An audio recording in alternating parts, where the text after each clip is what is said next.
60 Minutes Rewind. Next week will be the 10th anniversary of the explosion of the Challenger space shuttle, the one everyone remembers as the teacher in space mission, because a school teacher, a mother of two, was going up with the astronauts. Good morning. This is Christa McAuliffe, live from the Challenger. As everyone knows, Christa McAuliffe, who was to be the teacher in space, died in the accident, along with 6 of her fellow crew members. Here comes the 51L flight crew. Less known is that 2 of the engineers who worked at Morton Thiokol, the contractor who built the rocket boosters that caused the accident, warned NASA that it wasn't safe to launch. Bob Ebeling and Roger Beaujolais said it was an accident waiting to happen. And liftoff of the 25th Space Shuttle mission. When it ignited and cleared the launch tower, I whispered to Bob that we had just dodged a bullet. I was in the middle of my prayer, watching the screen and praying, thank you for making me wrong. And kaboom, it went. I walked right out of there and went in my office, closed the door, and cried. As the crew walked out on that freezing Florida morning to board the Challenger, many of the families believed there would be no launch. It was too cold. The maintenance crew was tapping off icicles. In his last phone conversation with his wife, Commander Dick Scobie told her not to worry, that NASA engineers had assured him it would be safe to fly. June Scobie remembers. And he said, they, and I often wondered who they are, but he said, they said it would be all right, that it would be safe. They said, they showed us pictures of their rockets blasting off in snow. They said it would be all right. June Scobie, her children, and the other families were taken to a special viewing area to watch the launch. We were standing there, my family and I together, and we saw this beautiful launch, crystal clear blue sky, and as I reached to take the baby from my daughter's arms, the unexpected happened. It was a stunned silence. Stunned silence. Only eyes looked and spoke volumes. There were no words that we could say at the time. Christa McAuliffe's mother, Grace Corrigan, says she was also worried about the weather. But Christa called us the night before and said that we're launching no matter what tomorrow. No matter what? Yeah, she said we've had the word. She watched the launch with her husband Ed and Christa's son's third-grade class. Now, is it going to be too hard for you to tell us about the launch? Well, there really isn't too much to say about it, except that, everyone saw what happened. Yeah, but on the tape, you start sobbing before anything happened. Did you have a premonition? Perhaps that's what you would call it. I did. I really, and I'm not like that. I didn't quite understand what was wrong with me. And my husband had said, maybe that was why he had said, if I could, I'd go and take her off of that. Right before it went up? Before it went up, before the countdown. And I said, well, she wouldn't come. When you look at the tape, it looks as though you see it happen before it happens almost. You remember? Oh, I remember very clearly. The thing is that you do realize it, but you don't want to accept it. You know, something like that. You're thinking of all these things. No, it isn't. Something else is going on. They'll be all right, But you do realize it. NASA said at the time that the astronauts died instantly, but there's speculation that that's not the case. I told June Scobie that we filed a Freedom of Information request for the black box cockpit recordings, but were turned down. We've been trying to get information about what might have been on the little black boxes. And 10 years later, we still can't get the information because I think there is so much concern about you and the other families. I appreciate that. You do? Yes. You don't want to know. It's too hard. Not only for our children who are growing up, but now we have grandchildren who are just being introduced to this. Are you bitter? Are you angry at NASA? Are you? No, I've never been. I don't think I've ever really felt bitter. it was a loss and it was something we couldn't do anything about, and it had happened. And Well, I have here excerpts from a diary that your husband kept, or a he was- journal. right. He said, she did not die for NASA and the space program. She died because of NASA and its egos, marginal decisions, ignorance, and irresponsibility. NASA betrayed 7 fine people who deserve to live. That is pretty tough. Well, okay, it is, but you also have to think that that's a father Yes? saying this, and it is strong, but that's how he did feel. What Ed Corrigan wrote about in his diary were the O-rings, the rubber rings that were to seal the booster joints at ignition. The problem was that the rings became brittle in cold weather and caused the accident. Here he says, I say they, meaning NASA, deliberately neglected to make necessary corrections to the O-rings and are therefore as guilty as if they had planned a deliberate criminal act. Well, it's true. I mean, they had neglected to do it, but again, people are human. They did not deliberately send these people up to their deaths. It was a human error, and as such, I can live with that. And my husband was angry. Ed Corrigan, Christa's father, died in 1990. The anger he felt was shared by some of the engineers who worked on Challenger. Several of them say they knew the night before that it was simply too cold to launch. And he told me it was going to blow up the next morning. He what? He told me it was going to blow up the next morning.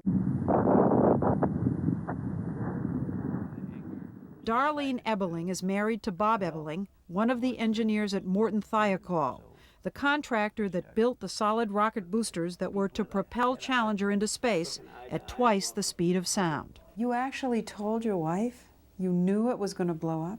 Yes, I did. The reason he was so certain is that he had seen design problems with the booster joints and the now famous O-rings before. The leak came through here. In fact, a special task force had been trying to fix the problem for 6 months. Alarm bells had gone off after an April 1985 shuttle mission. Touchdown. It landed safely, but Ebeling says there was so much joint damage that he concluded the shuttle should be grounded. Now, was that in any way similar to what eventually happened to Challenger, or was it a different problem? Almost identical. Really? It was almost identical, and yet no changes were made? Basically, no. The worrying, we turned the dial up on worrying a lot. Then the customer, you the guys customer? better, You mean NASA? Yes. The customer, okay. Says, fix it, but don't change anything. Now, that's pretty hard to do, you know, and I don't know if the right people at that point in time had any idea what the total consequences could be. But Bob Ebeling did, and he did everything possible to try to stop the launch during a late-night telephone conference with the engineers and managers at NASA. I couldn't restrain myself a few times, and I had to speak. You felt that sure that this would be a mistake? I was absolutely sure, just as sure as death. I like your choice of words. I mean, it was that serious to you that this would be a disastrous mistake. Total disaster. Roger Beaujolais, another engineer at Morton Thiokol, was even more outspoken. He says there was a unanimous opinion from the engineers at Morton Thiokol to scrub the launch. But the folks at NASA, he says, put up an argument on the teleconference. They wanted to launch. NASA wanted to launch. They went in that meeting wanting to launch, and everything that we said, actually ended up falling by the wayside and I was challenged on every point that I made. If they didn't launch, what were they afraid was going to happen? Maybe they'd get another round on the evening news that they couldn't get a shuttle off as per schedule. And then he added, there was pressure. I was there. I felt the pressure. NASA engineers deny they applied pressure.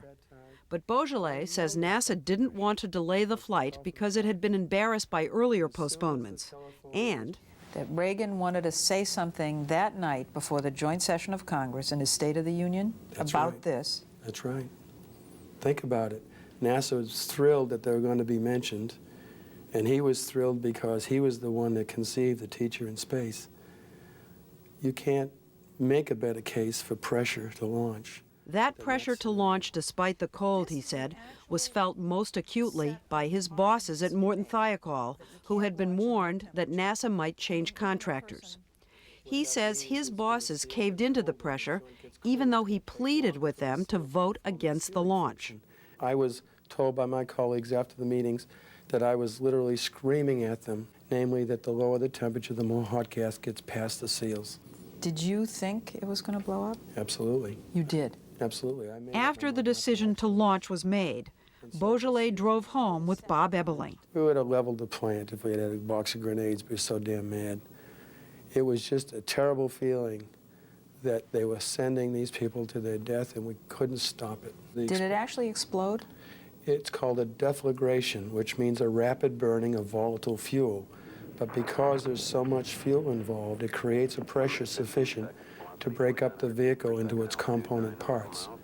The crew compartment forward fuselage fell as a component. The payload bay fell as a component. The aft fuselage fell as a component. The Each wings. part didn't blow up? No. No. Now, the capsule that the astronauts were in Yes. actually survived this. Yes. It was propelled. You can see that on that film, too. Yes. Were they alive? Yes. There were 2 or 3 emergency air packs that were activated, and the astronauts cannot activate their own. And so they know that at least 2 of the astronauts were alive, which means that probably they were all alive, perhaps not all conscious, but alive. And so NASA said they died instantly, just like they did in the Apollo fire, but they didn't die instantly. What caused their death was the impact with the ocean floor at over 200 miles an hour. While the families of the crew members seem to have forgiven, the engineers we spoke to are still bitter and are still suffering. I was diagnosed with post-traumatic stress disorder. Beaujolais left Morton Thiokol soon after the accident. Ebeling retired. He too was diagnosed with post-traumatic stress disorder. I let the country down, and I let the astronauts' families down. That's where my depression comes from. I should have somehow done more. The shuttle flights resumed 20 months after the accident. In fact, the 74th mission took off last week. There are critics who say that despite the changes made by NASA since Challenger, space travel is still unsafe. Others say we don't need manned space travel at all. Okay, that sounds good. But today, despite what happened and the fact that it didn't have to happen, We're going to go through the airlock and then we'll be in the space station. June Scobie and all the other families have committed themselves to the space program. Now you're in the space station. The families of the Challenger crew have joined together to raise money to build Challenger learning centers across the country. There are 25 so far. Space Station, this is Mission Control. I have a message for the LS team. Over. Teachers bring their classes here to go on simulated space flights. What they should do to handle this emergency. They're working on missions like the one Bob Ebeling will never forget. Do you feel a connection to the astronauts? They didn't know who I was, that I was one of the people that really control their well-being. And but yes, I feel akin to them. And you lost them. I lost them. Yeah. All 7 in one fell swoop. And you must feel a connection to the families. Right here. I have a word to the families of the astronauts that I guess it's, we tried. We just weren't good enough. After the accident, a presidential commission conducted hearings and concluded that NASA had become so arrogant and bureaucratic that it needed a complete overhaul. And since then, changes have been made.